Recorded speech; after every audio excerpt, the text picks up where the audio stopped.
Good morning, students. In our previous video, we have done the reading of second chapter, The Great Escape.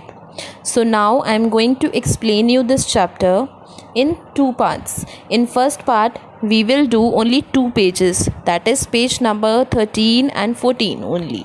So let's start reading this chapter. So in this chapter, the meaning of this chapter is The Great Escape. Great मतलब होता है महान, escape मतलब होता है बचाव. तो इस चैप्टर में we are going to read about कि कैसे शिवाजी ने एक महान बचाव किया अपना खुद का, ताकि वो दुश्मनों के चंगुल से बाहर निकल कर आ सकें. तो हम इस चैप्टर में एक इंसिडेंट के बारे में पढ़ेंगे, स्टोरी के बारे में पढ़ेंगे, जिससे आपको पता चलेगा कि how brave was Shivaji. So let's start. The great Maratha king Shivaji Raje Bhosle, better known as Chhatrapati Shivaji Maharaj, was born on 19th February 1630 in the hill fort of Shivneri in Maharashtra. Maratha के जो महान राजा थे शिवाजी राजे भोसले, उन्हें ज़्यादातर अच्छे से लोग उन्हें विद रिनाउंड नेम क्या बुलाते थे? छत्रपति शिवाजी महाराज. और उनका जन्म 19 फरवरी को 1630 में एक शिवनेरी नाम के फोर्ट में, किले में, जो एक पहाड़ी के ऊपर किला बना हुआ था, शिवनेरी नाम का किला था, और उनका जन्म वहाँ हुआ था. और वो कहाँ पे है? महाराष्ट्र में. He posed a great threat to the Mughals who dominated northern India and the Nizams who ruled over southern India. जो शिवाजी थे उनका बहुत ही ज़्यादा दबका था, बहुत ही ज़्यादा डर था. किनके ऊपर? मुगल्स के ऊपर. मुगल्स कौन थे?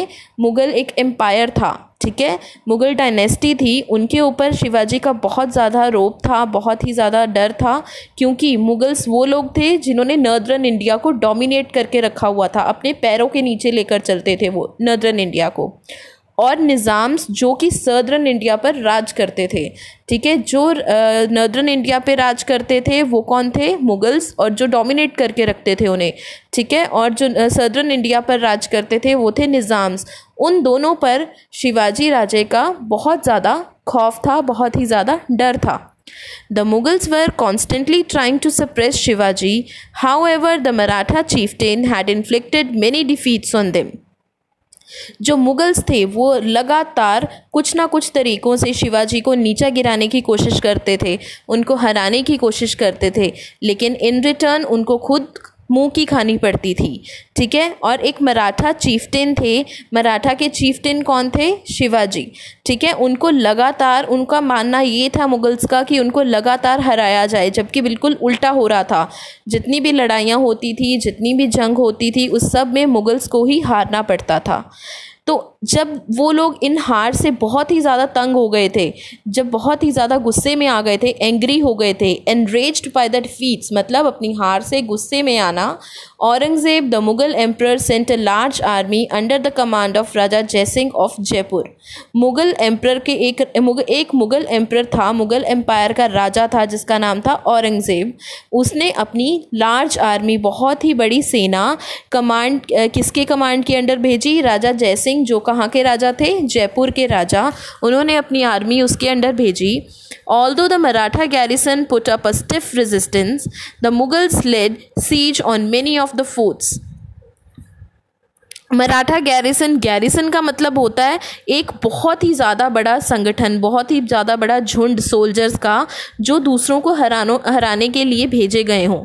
तो वो किसने भेजे थे? औरंगज़ेब ने. किसको हराने के लिए? मराठा को. मराठा कौन थे? शिवाजी राजे, ठीक है. उनको हराने के लिए उन्होंने बहुत बड़ा गैरिसन भेजा, लेकिन इन रिटर्न उनको क्या मिला? लड़ाई के बाद, फाइट करने के बाद उनको क्या मिला? कुछ भी नहीं. उनको एक हार का सामना करना पड़ा, जबकि वो ये सोच कर आए थे कि वो काफ़ी किलों पर अपना राज जमा सकेंगे. At last Shivaji decided to agree to a truce.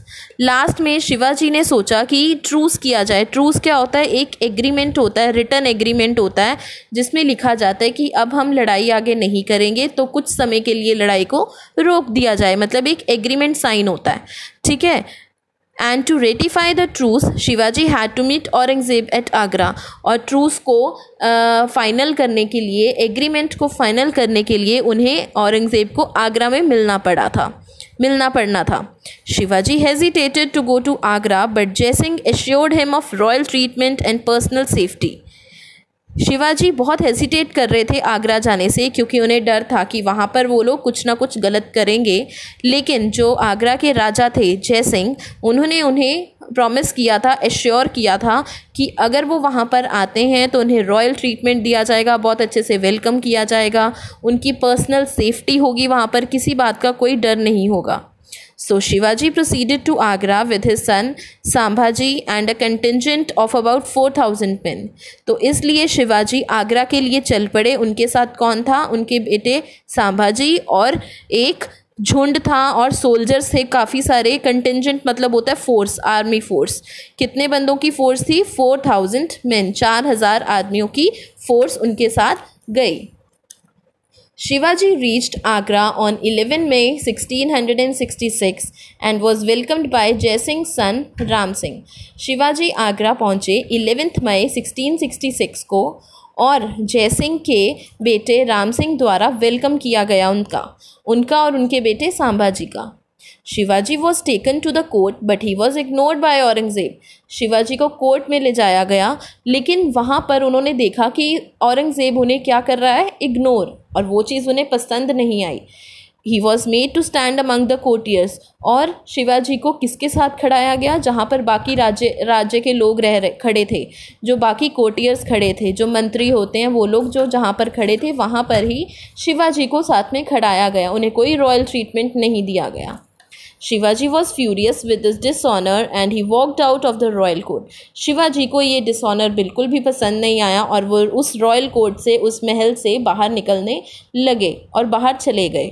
Shivaji and his son were arrested and kept captive in the royal guest house. उसी समय शिवाजी और उनके बेटे को अरेस्ट कर लिया गया और उनको बंदी बनाकर एक रॉयल गेस्ट हाउस में रख दिया गया।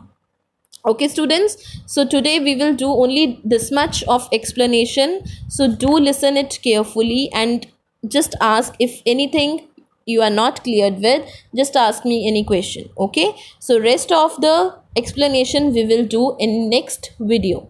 Thank you.